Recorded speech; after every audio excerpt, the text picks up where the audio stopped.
আওয়াজ করলাম এবং হযরত রাসূল করিম সাল্লাল্লাহু আলাইহি ওয়াসাল্লাম এর কয়েকখানা হাদিস শরীফ পাঠ করলাম। আল্লাহ পাক আমাদের সকলকে কোরআনে পাক এবং হাদিসে পাকের কামেল নূর দান করেন।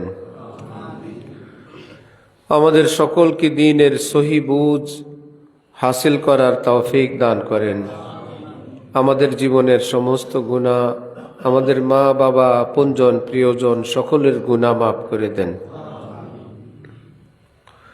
মুসলমান প্রত্যেকেই নিজের মতন যার যতটুকুন সম্ভব দ্বীনের উপর আমল করার চেষ্টা করে। মাঝে মাঝে হতাশায় ভোগে, কুল কিনারাহীন ইসলামের উপর কিভাবে আমল করবে, কিভাবে মুক্তি পাবে ফিকির করে, চিন্তা করে। আবার যারা দ্বীনের কথা বলেন, এদের মধ্যে কেউ কেউ আছে গভীর জ্ঞানের কমতির কারণে, অথবা যারা মহামনীষী দ্বীনের পথে তাদের থেকে দূরে থাকার কারণে, কাঁচা কাঁচা কথা বলার কারণে মুসলমানরা বিভ্রান্ত হন। বলেন কোরআন হাদিসের কথাই, কিন্তু কথা বলতে গিয়ে ভুল করে ফেলেন। ভারতের এক বুজুর্গ ছিলেন হাকিমুল উম্মত মাওলানা আশরাফ আলী থানভী রহমতুল্লাহি আলাইহি। তিনি বলেন, ভালো কথা যদি কেউ বলতে না জানে এটা বিপদ হয়। হযরত উদাহরণ দিলেন, একজন অন্ধ শিক্ষকের নিকট মক্তবে বাচ্চা পড়ে। বাচ্চা এসে একদিন বলল, ওস্তাদজি আমার মা আপনার জন্য ক্ষীর পাঠাইছেন। অন্ধ শিক্ষক বেচারা জীবনে কখনো ক্ষীর খান নাই, নামও শুনেন নাই। জিজ্ঞেস করলেন, ক্ষীর কেমন বাবা? ওই ছেলে তো খায়, দেখে, তার কাছে তো সহজ, কিন্তু বলতে পারে নাই। সে বলে, ক্ষীর চেনেন না, সাদা সাদা। অন্ধ মানুষ কি জীবনে সাদা কালার দেখছে? এই বেচারা পড়ছে আবার বিপদে। জিজ্ঞেস করলো, সাদা আবার কেমন? এটা কেমন? বাচ্চা বলল, বক আছে না বক, বকের মতন সাদা। অন্ধ কি বক দেখছে? এখন অন্ধ হুজুর বলে, বক কেমন? ছাত্র ভাবলো, আরে বলে বোঝানো যাবে না, চোখ নাই তো, অন্য সিস্টেম করা লাগবে। নিজের হাতটাকে লম্বা করে ধরে, আঙ্গুলগুলোকে চোক্কা করে ধরে বললে, আপনার হাত দেন। হাত দিয়ে নিজের বড় কনুই থেকে নিয়ে কবজি পর্যন্ত অংশটাকে এরকম দেখায়, বকের গলাটা এরকম লম্বা। আঙ্গুলের দিক হাতাটা নিয়ে বলে, এইরকম বকের লম্বা একটা ঠোঁট আছে, এটাকে বলে কি? বক। ব্যাখ্যা শুরু হয়েছিল কি দিয়ে? ক্ষীর। শেষ হয়েছে কিসের উপরে? হুজুর মনে করছে যেই জিনিস খাবারের জন্য আমার কাছে আনছে এটা এইরকম চোক্কা, যেহেতু ক্ষীর বুঝাইতে গিয়া এই পর্যন্ত আসছে। এখন হুজুর বলল যে, বাবা আমি অন্ধ মানুষ, এটা খাওয়া আমার দ্বারা সম্ভব না, আমি খুশি হয়েছি, তোমার মাকে বলবা হুজুর খুশি হয়েছেন, এই জিনিস আমার দ্বারা খাওয়া। এটা কি ক্ষীরের কারণে না ব্যাখ্যার কারণে? যে বেটা বুঝে না তাকে তো আরো সরলভাবে বুঝাইতে হবে, সহজভাবে। কিন্তু ছোট্ট শিশু, সে তো বুঝে না, তার মতন করে ক্ষীর সাদা সাদা কেমন, বক বক কেমন, এমন এমন কেমন, হুজুর বলে আমি খাবো না। আল্লাহর কসম, হযরত রাসূলুল্লাহ সাল্লাল্লাহু আলাইহি ওয়াসাল্লাম তিনি হাদিস শরীফে বলেন, আদ-দীনু ইউসরুন, আমার ইসলাম, আমার দ্বীন সহজ। নবীজির দ্বীন কি কঠিন না সহজ? তাহলে আমরা যদি বলি কঠিন, একদিকে নবী বলেন সহজ, আর আমরা যদি সবাই মিলে বলি কঠিন, আমাদেরটা ঠিক হবে না, নবীজিরটা। আমরা মিথ্যুক। নবী হলে চির সত্যবাদী, তিনি যেটা বলবেন সেটাই কি ঠিক। নবী বলেন আদ-দীন ইউসরুন, দ্বীন সহজ। যেমন একটা ছোট্ট কথা, তাহাজ্জুদ পড়তে আমরা সকলে শখ করি, যারা পারেন তারা পড়েন। হযরত আবু হুরায়রা রাদিয়াল্লাহু তাআলা আনহুকে নবীজি বললেন, আবু হুরায়রা তুমি তো ব্যস্ত থাকো হাদিসের কাজ নিয়ে, তুমি এশার নামাজের পর 2 রাকাত 4 রাকাত তাহাজ্জুদের নিয়তে পড়ে নিও। হযরত আবু হুরায়রাকে নবীজি এশা তাহাজ্জুদ পড়তে বলছেন কখন? শেষ রাতে না এশার পরে? হাদিস শরীফে তো এই কথা আছে, এটা কোনো গোপন কথা না। যারা আলেম তারা এটা পড়ে আলেম হন। আমরা যে সারা জীবন শুনলাম তাহাজ্জুদের ওয়াক্ত শেষ রাতে, এটা কি হাদিসে নাই? তাহলে 2 কথার মধ্যে কি?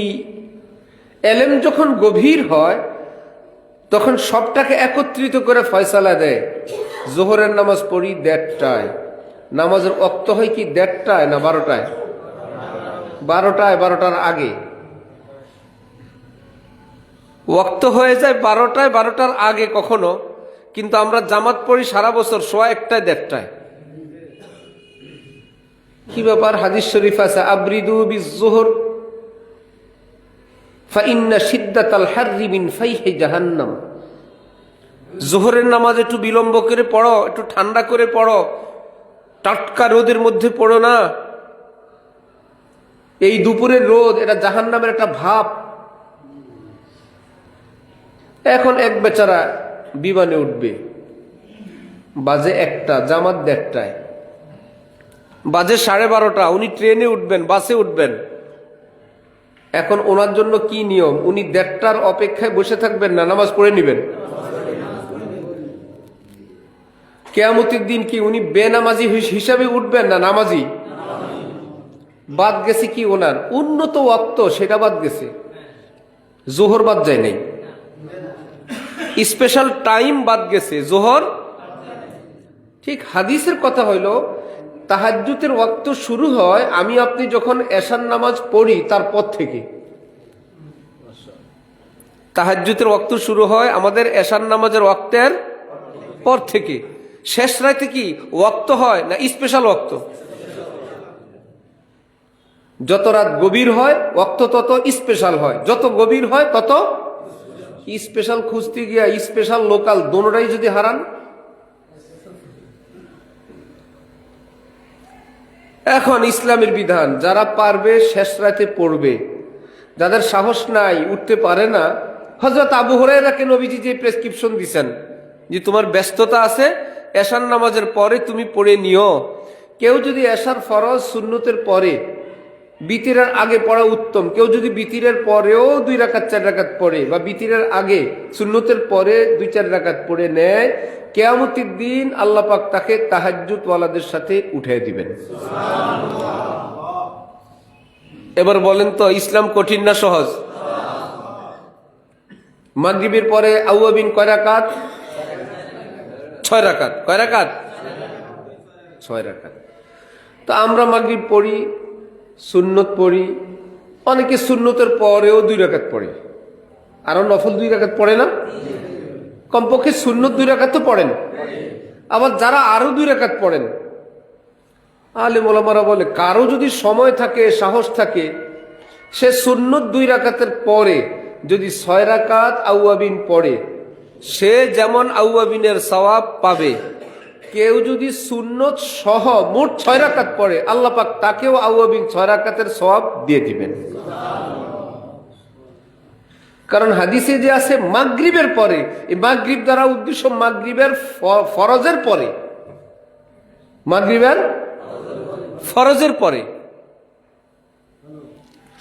ফজরের নামাজ পড়লেন, আমরা তো মসজিদে বসে থাকি, এশরাক পড়ব যারা থাকেন। এশরাক কি ফরজ না নফল? নফলের অপেক্ষা কি নফল। নফল যে আমলের অপেক্ষায় থাকবেন ওই আমলের সব লেখা হইতে থাকবে। ফরজের অপেক্ষায় বসে থাকলে ফরজের মতো নেকি লেখা হবে, নফলের অপেক্ষায় বসে থাকলে নফলের নেকি। একজনে সালাম ফিরাইলেন, বাড়ি আছে, গাড়ি আছে, বিদেশে ছেলে আছে, অ্যাকাউন্টে টাকা আছে, উনি মসজিদে বসে থাকলেন। আল্লাহ সূর্যটা উঠুক, দোয়া দুরুদ পড়ি, ইনশাল্লাহ একত্রে এশরাক পড়ে বাইর হব। উনি কি গুনার মধ্যে না নেকির মধ্যে? ওনার সাথে একজনের নামাজ পড়ছে, সালাম ফিরেই ভাবছে দুপুরের খানা ঘরে নাই, আমার কাম করলে 2 টাকা আসবে, দুপুরে চাল ডাল কিনে বউ বাচ্চা নিয়ে খেতে পারবো, অথবা ফেরি করে আমি মাছ বিক্রি করি, তরকারি বিক্রি করি, আমি এক্ষুনি গিয়ে আড়তে যাওয়া লাগবে, পাইকারি কেনা লাগবে, বাড়ি বাড়ি ঘুরে ঘুরে বিক্রি করা লাগবে। মসজিদওয়ালা এখনো মসজিদে এশরাক, চাষ, জিকির, তেলাওয়াত, কিন্তু তার সঙ্গে তিনি হাজীগঞ্জ বাজার থেকে নিয়ে পাইকারি মাছ এনে এখন বাড়ি বাড়ি বিক্রি করে। মাছ, ইলিশ, পাঙ্গাস, তরকারি, আলু। এবারে কি জিকির করে না বিক্রি করে? আমরা তো ভাববো এই বেচারা হইল দুনিয়াদার। যিনি মসজিদে আসেন উনি হলেন ইবাদত গুজার। কিন্তু আপনারাও বুঝবেন, মসজিদে যিনি আছেন ইনি কি ফরজের ভিতরে না নফলে? হালাল রুজি রোজগার করা নফল না ফরজ? তাহলে রাস্তায় রাস্তায় যিনি দুপুরের খানার ব্যবস্থা করতেছেন, মাছ তরকারি বলে চিৎকার দিতেছেন, ওই ব্যক্তি কি নফল আমলে আছে না ফরজে আছে? পৃথিবীর সবগুলো নফল এক পাল্লায় নিলে একটা ফরজের বরাবর হবে না। সবগুলো নফল এক পাল্লায় নিলে একটা ফরজের বরাবর। তাহলে মাছওয়ালা তরকারিওয়ালা আছে কি ইবাদতে? আমরা মনে করি দুনিয়াদার।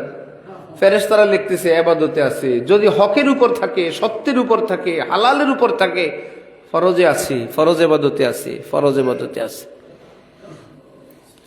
হাকিম মুহাম্মদ হযরত থানবী বলেন, একই ঘটনা, একজনে ফজর পড়ে মসজিদে বসে আছে, এশরাক পড়ে বের হবেন। আরেক বেচারা এশরাক পড়বেন, ভাবছেন মসজিদে বসে না থেকে একটু হাইটে আসি, একটু শরীর চর্চা করি, সকালের বাতাসটা একটু লাগাই। আমরা কারে মনে করবে ইবাদতে? মসজিদওয়ালারে না? আশরাফ আলী থানবী বলেন, যে বেটা হাঁটতে গেছে সে বড় ইবাদতে। সুবহানাল্লাহ। আমরা হাজী রফিক সাহেব কি বলবেন এখন? কেন? বলে ওই বেটা যে স্বাস্থ্য রক্ষার জন্য গেল, আর যে মসজিদে থাকলো, মসজিদে বসে থাকতে থাকতে যদি রোগে ধরে, ডায়াবেটিসে ধরে, এশরাক তো দূরের কথা, কয়দিন পরে ফরজগুলো আদায় করতে পারবে না, শুয়ে থাকবে রোগে শোগে। আর যে হাঁটতে গেল সে হৃষ্টপুষ্ট আছে, সুস্থ আছে, সে দীর্ঘদিন সুস্থ থাকবে, প্রয়োজনে জেহাদও করতে পারবে, প্রয়োজনে মসজিদ মাদ্রাসার খেদমতও করতে পারবে, আয় রোজগারও করতে পারবে, নিজের পায়ে নিজে চলতে পারবে।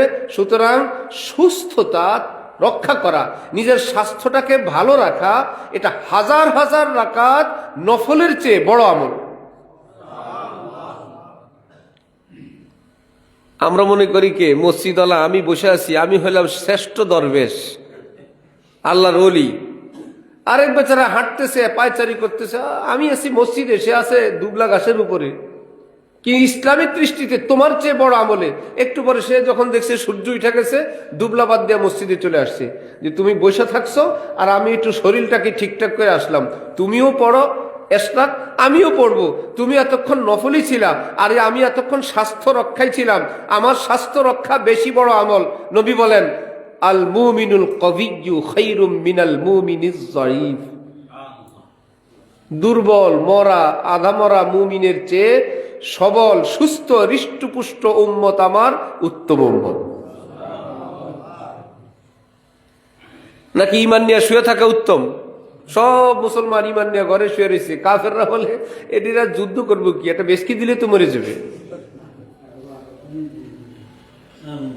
আজ যদি দেখে বাবার এক একটা বাঘের মতন যুদ্ধের ময়দান, হযরত আলীকে এক মুশরিক ইহুদি খাইবার যুদ্ধে একদম মাথা থেকে পা পর্যন্ত লোহার প্যাকেটের মধ্যে এসে বলে, এই আলী, চেনো না আমি কে? হযরত আলী বলেন, তুই চেনোস না আমি কে? সুবহানাল্লাহ। তোরে চিনব কি? আনাল্লাযী সাম্মাতনি উম্মি হায়দার কালাইসিল গাবাতি কারিহুল মানজার।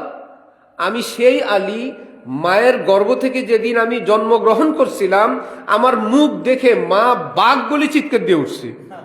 আল্লাহ আমার একটা বাঘের বাচ্চা দিছে, আমি সেই আলী। মনে করবি না নামে বাঘ, কামে মরকাটা, চলতে পারে না। কারিহুল মানজার, বনের রাজা বাঘ আছে না, ওটা যেরকম দৃশ্য ভয়ঙ্কর, আলী কাফিরের বিরুদ্ধে এর চাইতে আরো ভয়ঙ্কর। মরা আলী না শক্তিশালী আলী? শক্তিশালী কিনা? তো যেদিন হযরত ওমর ইসলাম গ্রহণ করবেন, নবীজির দিকে তেড়ে যান, সাহাবাই কেরাম একজন একজন করে পিছায়, ইয়া রাসূলুল্লাহ ওমর ওমর ওমর। নবী বললেন, ওমর ওমর করো কেন, কি হয়েছে? জানেন না বড় নেতা, লিডার, কত বড় খুনি? নবী বললেন, আজকে যদি ভালো নিয়তে আসে ভালো, নইলে ওমরের জন্য আজকে আমি একাই দেখব। এইবার সামনে আসার পর ওমরের মনের কথা তো আর কেউ জানে না। নবীজি হযরত ওমরের বুকের মধ্যে ধরে এমন জোরে এক ঝাঁকুনি দিছেন, টান দিছেন, একদম উপুড় হয়ে পড়ছে মাটিতে। নবীজি এমন জোরে এক টান দিছেন, বললেন, ওমর এখনো কি নষ্টামি ছেড়ে ঈমান কবুলের সময় আসে নাই? হযরত ওমর কাঁপতেছিলেন আর বলতেছিলেন, ইয়া রাসূলুল্লাহ, আজকে তো বেয়াদবি করতে আসি নাই, আজকে আপনার গোলাম হইতে আসছি, ইসলাম গ্রহণ করতে আসছি। কি বলে, দুর্বল ছিলেন না শক্তিশালী ছিলেন? হযরত ওমর কখনো থামানো ঘোড়ায় উঠতেন না। ঘোড়া থামায় রাখছে, এটার পিঠের উপর উঠবেন, তারপরে চালাবেন। উনি বলতেন, এগুলো মহিলাগো কাজ, বাচ্চাগো কাজ। সাইকেলের ক্যারিয়ারে থামায়া উঠে কে? পোলাপাইনেরা, মহিলারা না? তারপরে ড্রাইভার সাহেব চালান শুরু করে। আর যারা যুবক, তারা কি এরকম আগে ক্যারিয়ারে উঠে বসে, ড্রাইভারে বলে তুই চালা, বরং উঠার আগ দিয়ে হালকা একটু ধাক্কা দিয়া গতি আর একটু বাড়ায় পরে উঠে না? হযরত ওমর কি করতেন? ঘোড়া দৌড়াইতে থাকতেন নিজে নিজে মাটিতে। ঘোড়া যখন প্রচন্ড স্পিড, একদম ঢেউয়ের মতন চলতেছে, এক লাফে ঘোড়ার উপর উঠে যেতেন। শক্তিশালী ছিল না দুর্বল ছিল? নবী বলেন, আল মুমিনুল কবি খায়রুম মিনাল মুমিনিজ যায়িফ। তাহলে মুমিন কবি, শক্তিশালী মুমিন, শক্তি কি বাতাস দিয়ে ঢুকে না খাবার দিয়ে ঢুকে? শরীরের মধ্যে শক্তি কি বাতাসে বাতাসে ঢুকে সব, না খাবার দাবারে? এর থেকে আলেম ওলামারা বলেন, বুঝা গেল ফ্রেশ ভালো ভালো জিনিস খাওয়ার আল্লাহ তৌফিক দিলে সেটা খাওয়া উত্তম। সুবহানাল্লাহ। আল্লাহ তৌফিক দিছে ফ্রেশ খাও, আল্লাহ তৌফিক দিছে ভালো মাছ খাও, দেশি মুরগির ডিম খাও, কলা খাও। খাইলে কি হবে হুজুর? বলে, খাইলে কি হবে? লম্বা সেজদা করতে পারবা, লম্বা তেলাওয়াত করতে পারবা, নামাজে দাঁড়ায় থাকতে পারবা। শরীরে চড়ে না, ডুকু দিয়ে উপর হয়ে থাকে, তুমি লম্বা দিবা কেমনে? যখন লম্বা সেজদা হবে, লম্বা রুকু হবে, লম্বা ইবাদত হবে, সেটা কিসের থেকে? একটু শক্তি ছিল, শক্তি খাওয়ার থেকে, শক্তির থেকে ইবাদত।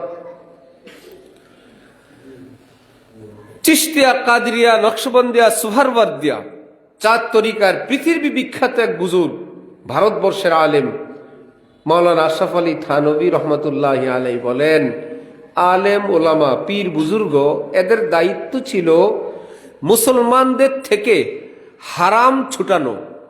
কি ছুটানো? হারাম। হারাম হ দিয়ে হারাম। কি ছুটানো? যে ভাই হারাম ছাড়ো। এরা কি করছে? মুসলমানদের থেকে আরাম ছাড়াই দিছে। কি ছাড়াইছে? হ্যাঁ ভাই আল্লাহরে চাও, হ্যাঁ আমি আল্লাহরে চাই। এই ঘর বাড়ি বিল্ডিং অট্টালিকা এগুলো দিলে আল্লাহরে পাইব না। আল্লাহরে চাও, এত হাসি খুশি হইলে আল্লাহরে পাইবে না। আর আল্লাহরে চাও, 2 তরকারি দেওয়া ভাত খাইলে আল্লাহরে পাইবে না।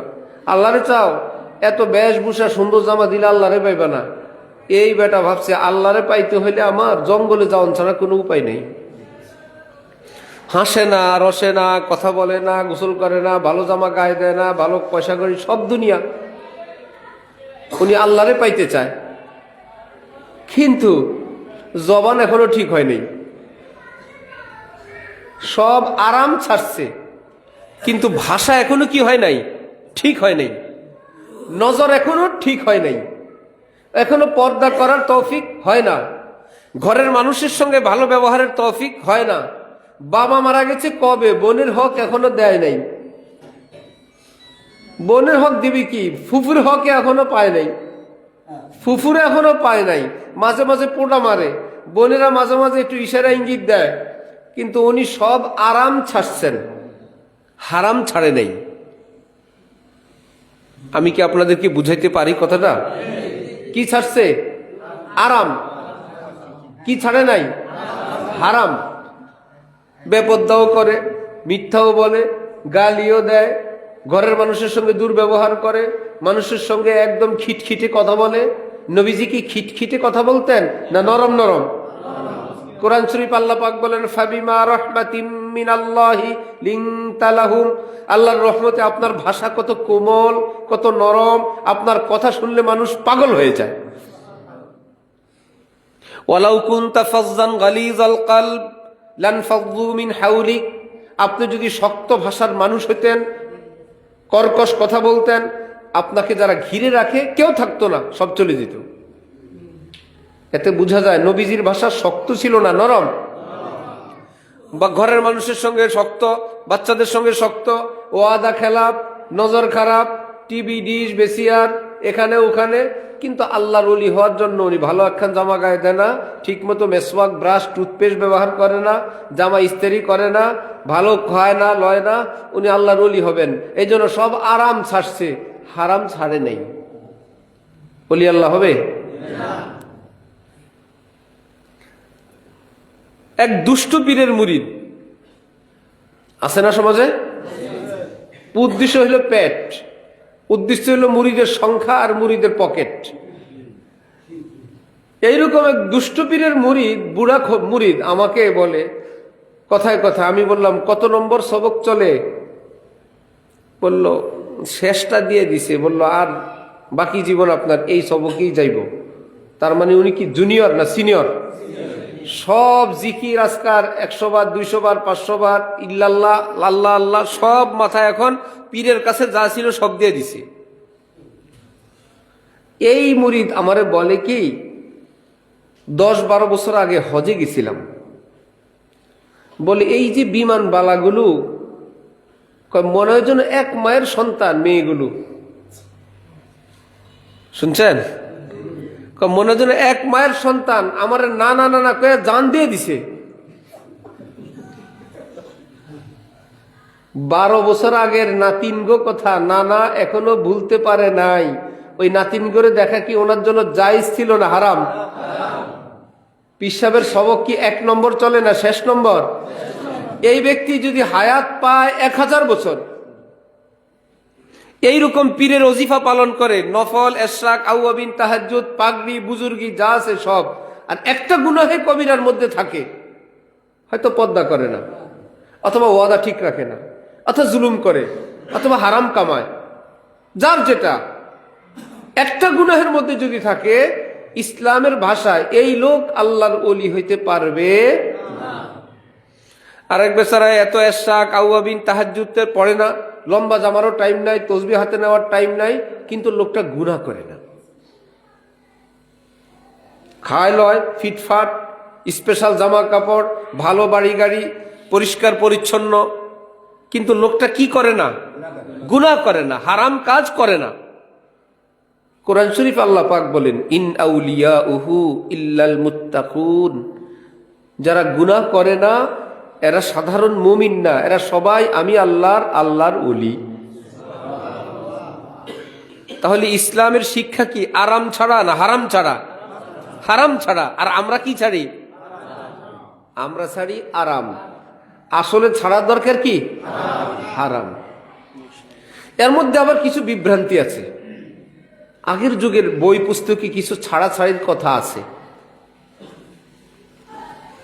যেমন ইমাম গাজালির কিতাবে আছে, আল্লাহর ওলি হইতে চাও, কম খাও, কম ঘুমাও, কম বলো, কম মিশো।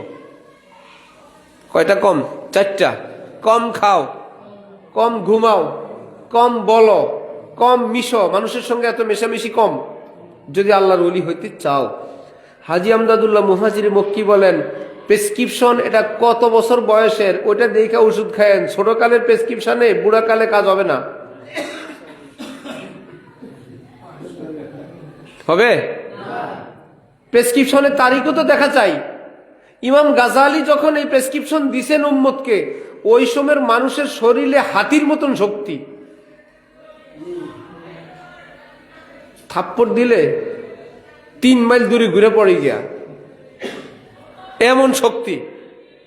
নাম্বার 1, আমরা আমাদের এই ছোট জীবনে দেখছি এক হুজুর আখের রস খাবেন, ওনার পাশে একজনে বলে আখের রস মেশিনটা চলে গেছে, তোরা আখ লয়ে আয়। আমরা আখ নিয়ে আইছি, পাটের রশির মতন আখরে এমনি চিপন দেওয়া রস বাইর করে ফেলেছি। পারবো আমরা? আমাদের আগে যে ধাপ ছিল, আমাদের বাপ চাচারা দাদারা কামলাদেরকে সরিষার তেল দেওয়া লাগতো। কারো ঘরে সরিষার তেল নাই তো মহিলারা নাকি দুগা সরিষা দিয়ে দিত, কামলারা কিন্তু একই, তেল দিলে যা সরিষা দিলে একই, ওটা হাতের মধ্যে টিপ দেয় তেল বাইর করে ব্যবহার করে নিত। ঠিক আছে? এই যে বুড়া মেয়েরা বলে হ্যাঁ, বলে একই, অসুবিধা নেই, তেল থাকলেও দেন, না হলে দুগে সরিষা দিলে হবে। সরিষা দিলে হাতের মধ্যে দিয়া এমন জোরে ডলা দিত, ওটার থেকে তেল বাইর হয়ে যেত, তেল টুকরো রাখা সর্ষেটা ফেলাই দিত, মাশাল্লাহ খাঁটি তেল মাখছি। এখন সর্ষে দিলে তেল বাইর করা যাবে? এরপরে শরীর থেকে মাঝে মাঝে ইঞ্জেকশন দেওয়া রক্ত ফেলতে হইতো আগের যুগের মানুষের, মাঝে মাঝেই রক্ত ফেলাই দিত, এত বেশি রক্ত। ওই যুগের মানুষকে ইমাম গাজালি বলছেন কম খায়েন। বর্তমানে কি সরিষার থেকে তেল বাইর করতে পারে? আখ চিপায় রস বাইর করতে পারে? মাঝে মাঝে রক্ত ফেলতে হয়, স্যালাইন দেওয়া ভরা লাগে, তারপরেও চোখ মেলে না। তো সেই প্রেসক্রিপশন এই মরা রুগীগুলোর মধ্যে চলবে? হাজী আমদাদুল্লাহ মুহাজির মক্কি বলেন, মিয়া কম খাওয়ার গোল্লা যা বাদ দাও, এটা এই ওয়াজ এখন আর নাই, এখন হইলো ভালো ভালো খাও। ইসলামের শিক্ষা বর্তমানে কি কম খাও না ভালো খাও? কম ঘুমাও না ভালো করে ঘুমাও? কারণ অল্প একটু কম ঘুম হইলে এরকম মানুষ, আমিই পারি না, সারাদিন মাথা গরম, অপরাধ একটাই, সকালে 2 ঘন্টা ঘুম কম হয়েছে।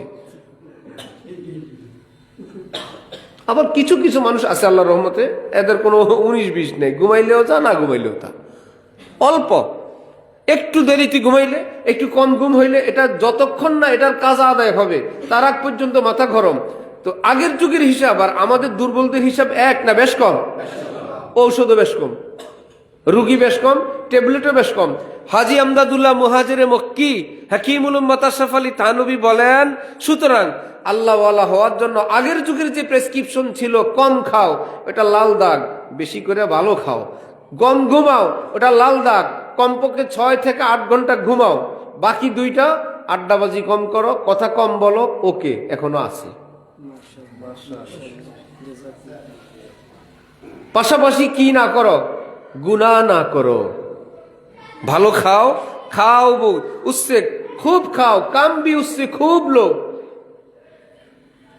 এরপরে হযরতওয়ালা করাচি আমাদের দাদা পীর, তিনি কি সুন্দর করে আমাদের গ্রামীণ ভাষায় বললেন, কেউ যদি একটা গরুকে বাইন্ধা রাখে, খাবার দেয় না, ঘাসও না, খেরও না, গরুর ক্ষুধা লাগলে, যখন কঠিন ক্ষুধা লাগবে, এমন জোরে টান দিবে আর রশি ছিঁড়বে, শেষে শুধু গৃহস্থেরটা খাবে না, সব যা পায়, আরেকজনের সিম গাছ, আরেকজনের কি বলে রে, আর ইরিধান যে চারা দেয়, এর নাম কি, জ্বালা, বহুদিন পরে শব্দটা ভুলে গেছিলাম। আরেকজনের জ্বালা, আরেকজনের সিম গাছ, যা পায় সব খাবে না? এই অপরাধটা কেন? এটা মালিক তাকে খাইতে দেয় না, ছুইটা এখন সব খাইছে। মালিক যদি বাইন্দা রাখতো আর মাঝে মাঝে 2 গা ঘাস দিত, 2 গা খড়কুটা দিত, পানি দিত, গরু এইরকম রিয়াকশনে যাইতো না। হযরতওয়ালা করাচি বলেন, আমাদের একটা নফস আছে, এটা গরুর থেকেও খারাপ। আছে না সবার সাথে? তার একটা চাহিদা আছে না? কিছু চাহিদা আছে হারাম, কিছু চাহিদা আছে হালাল। মনের কিছু চাহিদা হারাম, কিছু চাহিদা কি হালাল।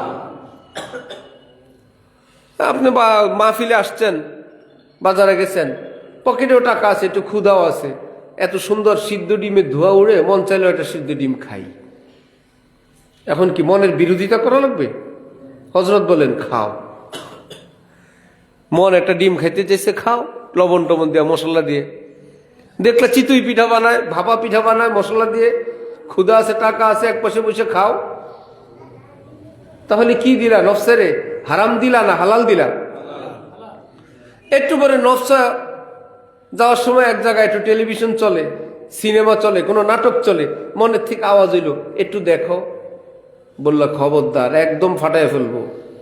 ডিম খাওয়াইছি আর বাবা পিঠা খাওয়াইছি, তুমি মন মন ভাবছিলা সবই দিব, যেটা হালাল ছিল দিছি, হারামটা দিব না।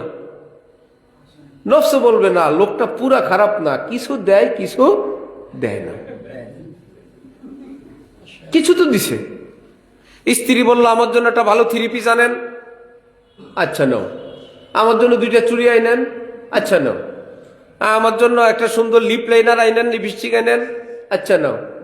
আমার জন্য একটা সুন্দর টেলিভিশন দেন, খবরদার এই কথা বলবে না। এবার থামবে, বলবে না অনেক কিছুই তো দিছে, এটা দেয় নাই, কিছু কিছু তো দেয়,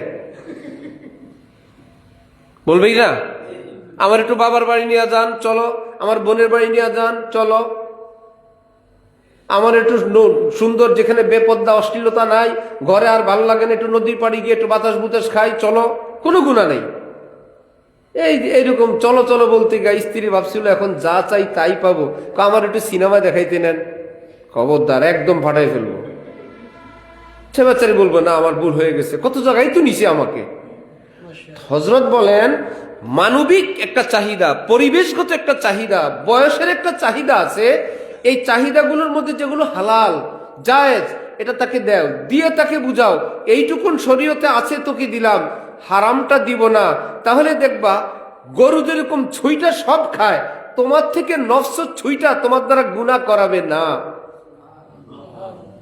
যেই জামাই বউরে কিচ্ছু দেয় না, খোদা না খাস্তা যদি এত দিনদার না হয়, সে ভাববে জামাইরে দেয়া হবে না, মহল্লার কোনো ভাইয়ারে দিয়ে কিছু আনাইতে হবে। বিপদ হইল না? ভাইয়া আমার জন্য একটা লিপস্টিক আইনেন, আমার জন্য একটা 3 পিস আইনেন, যেহেতু জামাই দেয় না। আর যদি দেখতো আমার স্বামী তো আমাকে দেয়, তাহলে সে হারাম ভাইয়ার কাছে আর যাবে না। তাহলে মনের কিছু চাহিদা হারাম, কিছু চাহিদা হালাল। ইসলামের বিধান কি? সব বন্ধ না হালালটা দাও? বন্ধ কোনটা? হারামটা। মুত্তাকি শব্দের অর্থ পরহেজগার। মুত্তাকি শব্দের অর্থ কি? পরহেজগার। পরহেজগার অর্থ যিনি গুনাহ থেকে বিরত থাকেন। পরহেজগার অর্থ কি? আমরা জানি পরহেজগার মানে যিনি লম্বা লম্বা জামা গায়ে দেন, লম্বা লম্বা নামাজ পড়েন, উনি কি? কোরআন হাদিস বলেন না এর পরহেজগার না। লম্বা জামাও গায়ে দেয়, ক্ষেতের আইলো ঠেলে, লম্বা জামাও গায়ে দেয়, লম্বা লম্বা গালিও দেয়, লম্বা জামাও গায়ে দেয়, বউর সঙ্গে ঝগড়াও করে, লম্বা জামাও গায়ে দেয়, নিজের ছেলেদেরকে মেয়েদেরকে দুনিয়াবি শিক্ষা শিখাইছে, দিন শিক্ষা শিখায় নাই, এই লোক পরহেজগার না। আরেক লোক এত লম্বা জামা গায়ে দেয় না, কিন্তু এই লোকটা গুনাহ করে না, এই লোকের নাম পরহেজগার। এত লম্বা তসবিও নাই, এত লম্বা ইশাক আওয়াবিনও নাই, এই লোকের নাম কি? পরহেজগার। আল্লাহ আমাদেরকে বুঝার তৌফিক দান করেন। তাহলে আমরা শর্টকাটে চলে আসি। আল্লাহকে পাওয়ার জন্য কি হারাম ছাড়া দরকার না আরাম ছাড়া দরকার? হারাম। কি কি হারাম? যতটুকু আমরা জানি। মিথ্যা বলা কি? গীবত করা, ধোঁকা দেওয়া, সুদ খাওয়া, ঘুষ খাওয়া, কুদৃষ্টি করা, জুলুম করা, স্ত্রীর সঙ্গে দুর্ব্যবহার করা, স্বামীর সঙ্গে দুর্ব্যবহার করা, এগুলো তো জানি, বুঝে গেছে। একটাও তো আপনারা বললেন না হুজুর এই প্রশ্নের উত্তর আমরা জানি না। আপনি বলেন হারাম না হালাল? কোনটা কোনটা হারাম তো মোটামুটি সবার জানা আছে। যেগুলো জানা নাই আলেমদের থেকে জানবো। ওই কয়েকটা হারাম যদি আমরা ছাড়ি, আমরা হাজীগঞ্জবাসী ছাড়লাম, চাঁদপুরবাসী ছাড়লো, কুমিল্লাবাসী ছাড়লো, এই মহল্লার মুসলমানরা ছাড়লো, সেই মহল্লার মুসলমানরা ছাড়লো, যে যে পেশায় থাকুক হারাম কাজে নাই, গুনাহের মধ্যে নাই, তাহলে সুদেও নাই, ঘুষেও নাই, নষ্টামিতেও নাই, দুর্নীতিতেও নাই, ওজনে ঠক দেওয়াতেও নাই, তাহলে এই সেই সব মহল্লার মানুষগুলো হারাম ছেড়ে দিছে, দেশটা কি অসুন্দর হবে না সুন্দর হবে? আর যদি সবাই সবার জায়গায়, সরকার আসলো একটা ভালো সরকার, তো আপনার সিটে বসে রয়েছেন, অলিতে গলিতে পাটে পাটে পাটে পাশে যে চোর বসে আছে, এটারে কি করবেন? জনগণ যদি খারাপ হয়ে যায়, সরকার ভালো হয়ে কি করবে? কিছু আইন কানুন করবে। আর এই চোরেরা নিজেরা নিজেরা এক চোর আরেক চোরের, এক চোর আরেক চোরের, এক চোর আরেক চোর। আপনাকে হাজীগঞ্জ বাজারের ঘির মতো। আমাকে বাড়িতে এক বিয়ের অনুষ্ঠান, আমার বাড়ি কচুয়া, এক বিয়ের অনুষ্ঠানে ঘি নিছে বাবুর্চি 1200 টাকা কেজি। পরে শুনলাম সে কিনছে 600 করে। কত করে? তো দোকানদার 600 বেচছে, কিছু লাভ হয়েছে না? দোকানদার কিনছে 3 থেকে 400 টাকা দিয়ে। তাহলে মূল ঘি হলো 400 টাকা। তো দোকানদার কি ঘি বানাইছে না, কারো থেকে কিনছে? ওখানে আবার কিছু 20-50 টাকা কম আছে না? 2 থেকে 250 টাকার ঘি কাস্টমার পর্যন্ত আসছে কয় টাকায়? আমি ঘির মুখটা খুলে দেখি সয়াবিন তেলের গেরানো আরো ভালো। আমি বললাম যে ভাই, তুই এতগুলো টাকা আমাদের বিয়েতে ঘির দায়িত্ব কেন নিলি? আমি থাকি ঢাকা, মাদ্রাসার একটা অনুষ্ঠানে আমি ঘির বিল দিছি 1,18,000 টাকা। সেখানে হলো ভালো ঘি, এত কেজি কেজি না দিয়ে আমি আধা কেজিও যদি দিতাম খাঁটি ঘি, তবু তো একটু গ্রান আসতো। এখন বুঝছে যে এত কোন লোকের পালায় পড়ছে। এই ঘির টাকা কি একজনে খাইছে না পাটে পাটে? দেশের জনগণের পাটে পাটে যখন এরকম চোর বসে, সরকার তো 1200 টাকা ঘি দিছিল, খায় ফেলছে 400, 600, 200, 100। আপনার আমার কাছে আসবে অল্প একটু সয়াবিন তেল। আর যদি এই পাটে পাটে চুরি না হয়, যেখানে হয়, হাকিমুল উম্মত থানভী রহমতুল্লাহ আলাইহি ট্রেনে যাবেন, ট্রেন মাস্টার সাহেব আইসা বললো আপনার টিকিট করা লাগবে না। কেন ভাই? আমি টিটিরি বলে দিব, এত বড় বুজুর্গ আপনি ট্রেনে যাবেন, টিকিট লাগবে না। বললেন টিটি কোন পর্যন্ত যাবে? টিটি অমুক স্টেশন। হযরত বললেন আমি তো এর পরেও যাব, টেনশন নাই, এই টিটি পরের টিটিরি বলে দিব, আপনারা ধরবো না, টিকিট জিজ্ঞেস করবো না। পরে ওই টিটি কোন পর্যন্ত যাইব? ওই পর্যন্ত। এরকম বলতে বলতে শেষ বলছে এই ট্রেন যাবে একদম শেষ মাথা পর্যন্ত, আপনারা বলে দিব। হযরত বলেন আমি তো আরো দূরে যাব।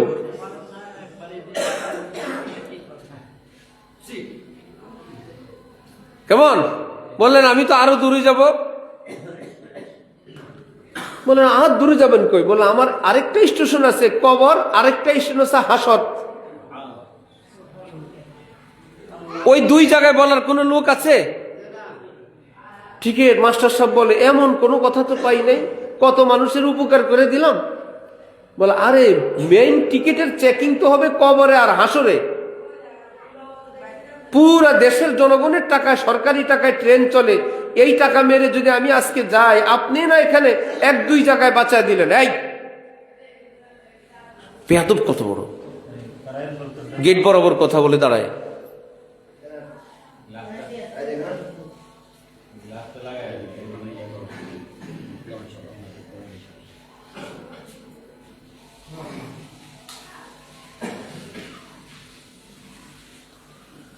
আল্লাহু আকবার।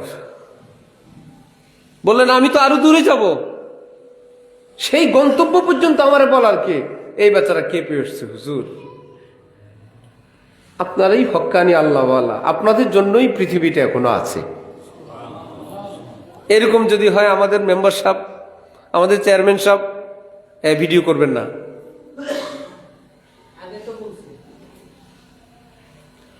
এমন যদি হয়, আমাদের এমপি সাহেব, মন্ত্রী সাহেব, সচিব সাহেব, ডিআইজি সাহেব, এসপি সাহেব, থানার ওসি সাহেব, যে না ভাই আমার হালাল রুজি হালাল রুজি, আপনি সেবা নিতে আসছেন নেন, আপনি যে কাজে আসছেন কাজ নেন। আমাদের দেশটা কি অশান্তি হয়ে যাবে না শান্তি হবে? মাশাআল্লাহ, যে যেখানে আছে ইনসাফের সঙ্গে, ন্যায়ের সঙ্গে কাজ করতেছে।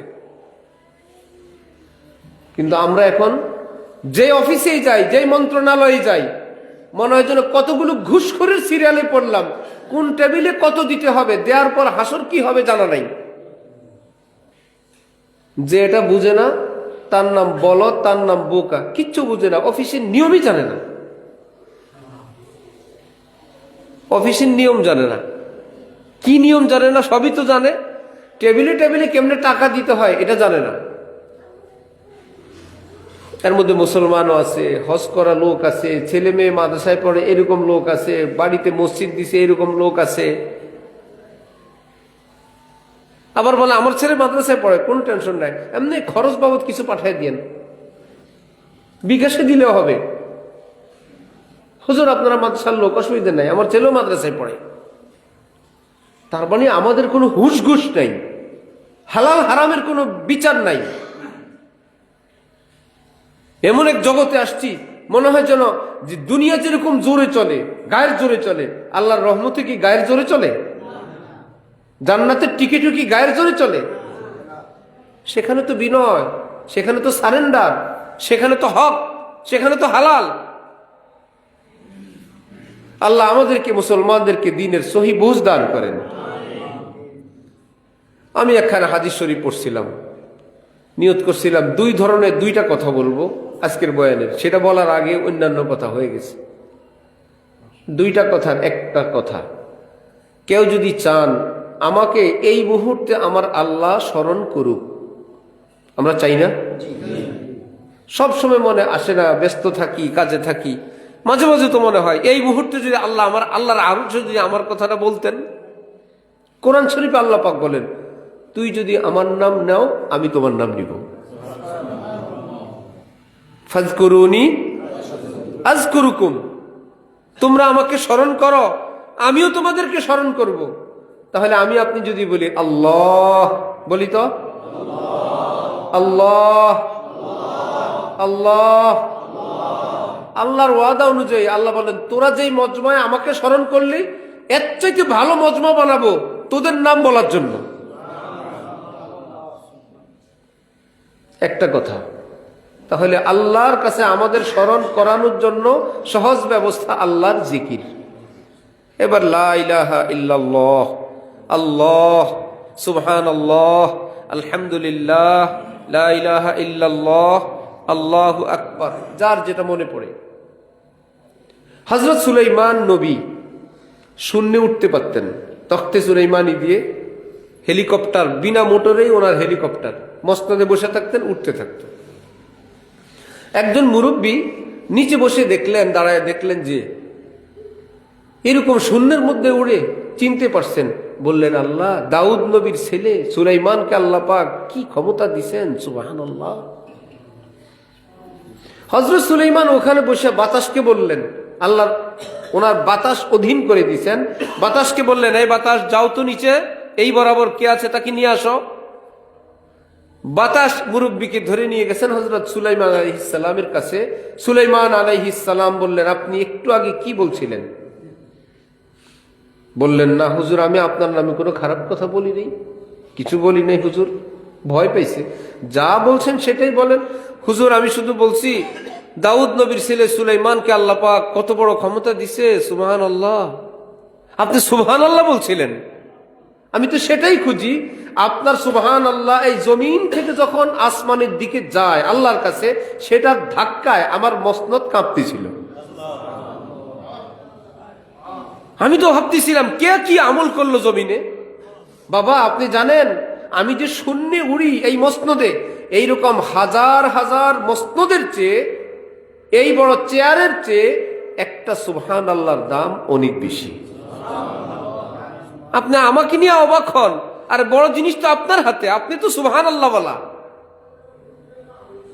মা বাবার জন্য কবরে কিছু পাঠাইতে মনে চায়, দাদা দাদির জন্য, সবাই মনে করে হুজুর দাওয়াত দিব, খাওয়াবো, এ তো লম্বা প্রসেস, দিয়েন, খাওয়ায়েন, এখনই তো আর পারবেন না। আবার কেউ মনে করে আমি তো সূরা কেরাত পারি না, কি দিব? সুবহানাল্লাহ পারেন না? আলহামদুলিল্লাহ পারেন না? লা ইলাহা ইল্লাল্লাহ পারেন না? এইটুকুন পড়েন, একবার, দুইবার, তিনবার। দুরূদ শরীফ পারেন না? বলেন, আয় আল্লাহ, আমি এই গুনাহগার মানুষ, আমার আব্বার জন্য, দাদার জন্য, নানা নানি, আল্লাহ আমার এই হাদিয়াটা আপনি ওনাদের কবরে পাঠিয়ে দেন। সাথে সাথে পৌঁছবে, সাথে সাথে পৌঁছবে। কাউকে ভাড়া করে আইনা দোয়া করাবেন আর আপনি দোয়া করবেন, বহুত বেশ কম। আরব দেশে কান্নার লোক পাওয়া যেত, লোক মারা গেলে কান্নার মহিলা পাওয়া যেত। যে আমাদের একজন লোক মারা গেছে, তো কান্দনের গ্রুপ ছিল, গেলে জিজ্ঞেস করতে নরমালে না ছন্দে ছন্দে। এরা জিজ্ঞেস করতো শুধু কানবো না একটু গীত গায়া গায়া কানবো, কয়জনের গ্রুপ যাব, কতদিন, তো ওটার উপর একটা রেট দিত। আমরা 10 জনে মিলে ছন্দে ছন্দে কানবো আল্লাহ রে উমুকে মরল রে, কেমন মানুষ ছিল রে, ইত্যাদি ইত্যাদি। অথবা হু হু হু হু করে কানবো, কবিতা ছাড়া। আলাদা আলাদা বিল ছিল। ওটা কি অরিজিনাল না 2 নম্বর? এই বাড়ি তো কান্দে, এই বাড়ি তো কান্দে। আমি ওটির নাম রাখছি ডেকোরেটরের চেয়ার। বিয়া বাড়ি তো আছে, আছে না? মাহফিলেও আছে, মসজিদও আছে, মন্দির আছে, যে যখন ভাড়া নিয়ে যায়।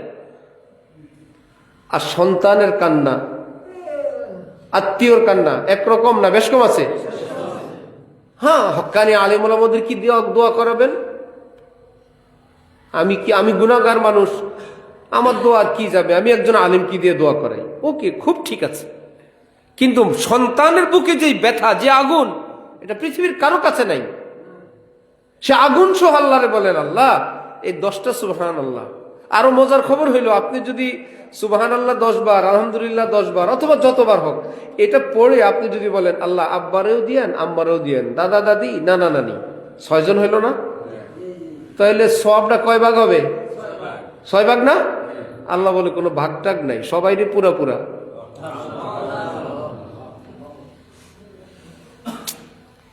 যদি বলে আল্লাহ আমার বড় আব্বা বড় মা, আল্লাহ আমাকে বংশে যা ছিল, আল্লাহ সব নবী, সব সাহাবী, আল্লাহ সব মুসলমান।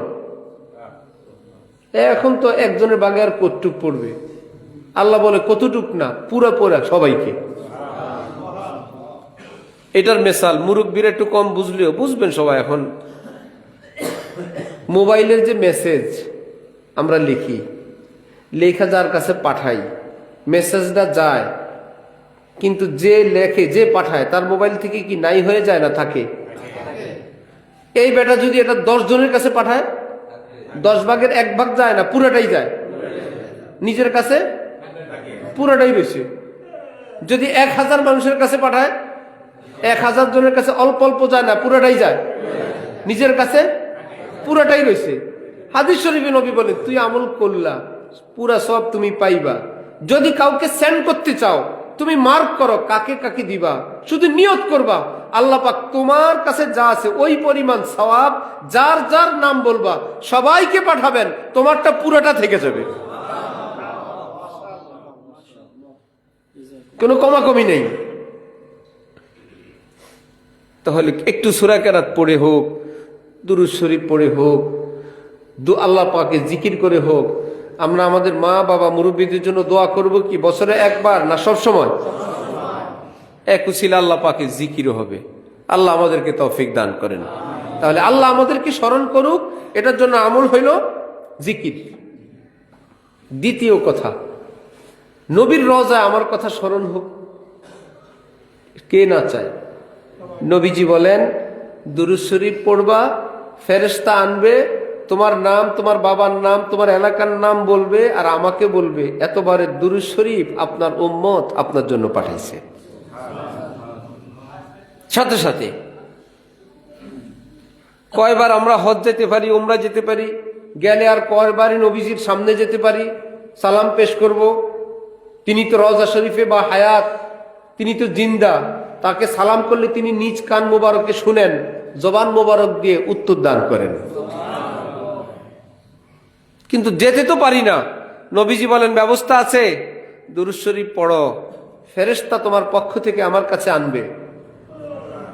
তাহলে নবীর রওজায় আমার কথা স্মরণ হোক, এটার জন্য ঔষধ, এটার জন্য আমল হলো কি? দুরূদ শরীফ। আল্লাহর আরশে আমার নাম উচ্চারিত হোক, সেটার আমল কি? জিকির। এবার যে যেটা চান, যদি বলেন আমি দোনোটাই চাই, দোনোটাই করেন, যে আমার কথা আল্লাহর দরবারেও হোক, নবীর দরবারেও হোক। আর কেউ যদি বলেন আল্লাহর সাথে আমার একটু কথা বলতে মন চায়, তার জন্য কোরআন শরীফের তেলাওয়াত। সুবহানাল্লাহ। যে একটু আল্লাহ পাকের সঙ্গে কথাবার্তা বলি, কি তেলাওয়াত? কোরআনে পাকের তেলাওয়াত। আল্লাহ আমাদের জন্য ইসলাম সহজ করে দেন। ভোট আসে, নির্বাচন আসে, দেশের জন্য যারা ফিকির করেন, ভাবেন, এটা তো আল্লাহ পাক সবাইকে তৌফিক দেন না। কিছু লোক কষ্ট করে, খাটে, দেশ নিয়ে ভাবে। কিন্তু একজন লোক নামাজের ওয়াজ করে, নামাজ পড়লেই সওয়াব, নামাজ পড়া দরকার, নামাজ পড়া দরকার, নামাজ পড়া দরকার। আরেক হুজুর ওয়াজ করে নামাজের আগে উজু করা দরকার, নামাজের আগে উজু করা দরকার। উজুর গুরুত্ব কি নামাজের চেয়ে কম? উজু না থাকলে কি হবে না? আর নামাজওয়ালা চিন্তা করলো, আরে মিয়া তুমি কি ওয়াজ করো, উজু মুজু নামাজ পড়া দরকার না। উজুওয়ালা বললো, মিয়া তোমার নামাজটা যেন হয় ওই জন্য আমি বলতেছি উজু করা দরকার। সবাই কেবল দেশ, আর এটা পরের কথা। দেশ ঠিক হবে এটা কিসের কথা? প্রথম কথা না পরের কথা? ওটা নামাজ মনে করো, নামাজের আগে যেরকম উজু, দেশের আগে আমরা আপনি যদি না ঠিক হই, দেশ কি ঠিক হবে? আপনি মানুষ জনগণকে ঠিক না করে দেশ ঠিক করবেন কেমনে? দেশ তো কোনো মেশিনের নাম না, দেশ তো কতগুলো মানুষের নাম, একটা মানচিত্রের নাম। এই মানুষরা যখন অসৎ হয়, অসভ্য হয়, বদ্দিন হয়, খোদাদ্রোহী হয়, নাস্তিক হয়, ওই দেশে কি শান্তি আসে না গজব আসে? আর যখন এই মহল্লায় নামাজি, সৎ, খোদাবিরু, মুত্তাকি, আল্লাহ রসুলের দেওয়ানা, দুরুদওয়ালা, জিকিরওয়ালা, দাড়িওয়ালা, পর্দাওয়ালা, এইরকম সমাজ, তাহলে এরকম দেশ, এটা কি গজবওয়ালা না রহমতওয়ালা? এই জন্য আলেম ওলামারা যে কাজ করেন মুড়ে মুড়ে, গোপনে গোপনে, মনে হয় হুজুরে কেবল ওয়াজ করে। রাজনীতি করা দরকার। আরে মিয়া জাগরি দেয়া রাজনীতি করবেন, উনি লোক তৈরি করে। তুমি কতক্ষণ লোক নিয়ে রাজনীতিতে গেলা, একটা এখানে চুরি করে ধরা খাইছে, তোমার বেজ্জিত হয়েছে না? আরেকটা নারী নিয়ে ধরা খাইছে, তোমার দলটা শেষ না? আরেকটা 2 নম্বরই পত্রিকা ধরা খাইছে, তোমার দলটা শেষ না? আর যদি তোমার কর্মীগুলো এমন হইতো, ফিট যেখানেই দিবা এটা ফিট, তুমি বললা আমি নিশ্চিত কোটি টাকা তার হাতে দিতে পারেন, 1 পয়সা তো শ্রুপ হবে না। 1000 নারী তার সঙ্গে রাজনীতি করে, কোন নারী হেনস্থার শিকার হবে না। সরকারের 1000 বরাদ্দ তার কাছে আসুক, কোন ধরনের খেয়ানত হবে না। তাহলে এইরকম কর্মী প্রয়োজন আছে না নাই? আলিম ওলামারা ঘরে ঘরে, মসজিদে মসজিদে, খানকাহে, ওয়াজে, তবলিগে, পীর বুজুর্গরা নিজ নিজ দরবারে বয়ান করে, এটা কি দেশের জন্য ক্ষতি না লাভ? অনেকে একদম বেশি ডাইরেক্ট বুঝেন, মনে করে এগুলো সম নাই। আর এগুলা দিয়েই তো দেশ। আমাদের নবীজির হাতে 1.25 লক্ষ সাহাবী তৈরি হয়েছেন। সাহাবীদের সংখ্যা ছিল কত? প্রত্যেকজন এমন, কোরআন শরীফে রব্বুল আলামিন বলেন, রাদিয়াল্লাহু আনহুম ওয়া রাদু আন, আমার নবীর সকল সাহাবীর উপর আমি আল্লাহ রাজি খুশির ঘোষণা দিয়ে দিলাম। কিছু সাহাবী না, সব সাহাবী, ফেরেশতা তুল্য এক একজন। নবীজি বলেন, আসহাবী কান্নুজুম বিআইয়িহিম ইকতাদাইতুম ইহতাদাইতুম, আমার এক একজন সাহাবী আসমানের নক্ষত্রের মতন। আবু বকর ওমর না, শুধু যাকে বলবা সেই, যার অনুসরণ করবা সোজা বেহেশতে চলে যাবা। সাহাবীদের মধ্যে কিছু ভালো ছিল না, সবাই। কিন্তু আমাদের মধ্যে যদি আমাদেরকে একটু কোরআন হাদিস দিয়ে ছাকে, আমাদেরকে যদি একটু ছাকুনি দেয়, নামাজের পরীক্ষায় এই কয়জন বাদ, সূরা কেরাতের পরীক্ষায় এই কয়জন বাদ, হালাল খাওয়ার পরীক্ষায় এই কয়জন বাদ, পর্দা করার পরীক্ষায় এই কয়জন বাদ, ফুফু এবং বোনের হক এই কয়জন বাদ, আল্লাহ রে। আর আমরা নিয়ত করি একদম ইসলামী রাষ্ট্র কায়েম করে ফেলবো, একদম এই দেশে ইসলাম প্রতিষ্ঠা করে ফেলবো। পরীক্ষায় তো উত্তীর্ণ হন। সেনাবাহিনীর যুদ্ধ করতে গেলে কিছু পরীক্ষা নিরীক্ষা আছে না? ও ওজন আছে কিনা, উচ্চতা আছে কিনা, মেডিকেলে ফিট কিনা, কিছু শিক্ষা আছে কিনা, কত টেস্টের পরে এই লোক সেনাবাহিনী হয়। একটা ল্যাংড়া নাই, অ্যাবনর্মাল নাই, নাক কাটা নাই, কান কাটা নাই, বোবা নাই, অচল নাই। এইবারে না এদের কি দিয়ে যুদ্ধ করবেন? আমরা যে বলি জিহাদ করব, ইসলাম প্রতিষ্ঠা করে করব, দেশে শান্তি নিয়ে আসবো, আমি আপনি তো ইমানে আমলে কেউ ল্যাংড়া, লুলা, বোবা, অ্যাবনর্মাল, পাগল, অচল। কাকে দিয়ে ইসলামী রাষ্ট্র কায়েম করবেন? এই জন্য নিজের জায়গায়, আমার জায়গায়, আমি সহজ ভাষায় এটাকে আমরা বলি, মাথা থেকে পা পর্যন্ত 3.5 হাত রাষ্ট্র। এই রাষ্ট্রে ইসলামী রাষ্ট্র কায়েম করব, এই চেহারা ইসলামী রাষ্ট্র কায়েম করব, দাড়ি রাখবো, মাথায় ইসলামী রাষ্ট্র কায়েম করব, টুপি পরবো, চোখে ইসলামী রাষ্ট্র কায়েম করব, বেপর্দা করব না, পায়ের উপর ইসলামী রাষ্ট্র কায়েম করব, মন্দিরে যাব না, মসজিদে যাব, হাতের উপর ইসলামী রাষ্ট্র কায়েম করব, জুলুম অত্যাচার করব না, ভিন নারী পুরুষকে ত্রাস করব না, ইসলামী রাষ্ট্র কায়েম করব। এইটুকুনি যদি ইসলামী রাষ্ট্র কায়েম হয়, তাহলে এই ব্যক্তির দ্বারা রাষ্ট্রেও ইসলামী রাষ্ট্র কায়েম করা সম্ভব। এইটুকুনে পারেন না, বড় দেশে পারবেন। এটা হলো শিয়ালের মুখে আমানতের ওয়াজ। শিয়ালি কি হালাল খায় না মুরগি খায়? হালাল ভাবে না চুরি করে? হঠাৎ এলাকায় এসে বললেন, আপনারা মুরগি নিয়ে যে যত টেনশন করেন ইনশাল্লাহ আমার হাতে রাখবেন, কোনো টেনশন নেই। তুমি সারা বছর মুরগি চুরি করে খাও, তুমি বললো তুমি এখন ভালো হয়ে গেছো। শিয়ালের হাতে মুরগি নিরাপদ না। যে আল্লাহর হুকুম মানে না, আল্লাহর বিধান মানে না, হালাল হারাম মানে না, জায়েজ না জায়েজ মানে না, তার হাতেও দেশ নিরাপদ।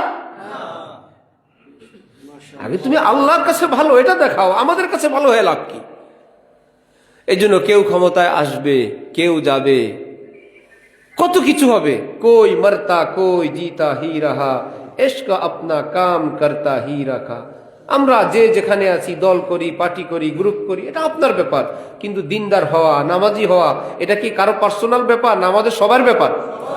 সবার ব্যাপার। আল্লাহ আমাদেরকে হালাল রুজিওয়ালা, হক বলনেওয়ালা, স্বচ্ছ চরিত্রওয়ালা, পেয়ারা রসুল সাল্লাল্লাহু আলাইহি ওয়াসাল্লামের সুন্নতের নূরওয়ালা হওয়ার তৌফিক দান করেন। ওয়া আখিরু দাওয়ানা আনিল হামদুলিল্লাহি রাব্বিল আলামিন। দুরূদ শরীফ পড়েন। আল্লাহুম্মা সাল্লি আলা সাইয়্যিদিনা মুহাম্মদ।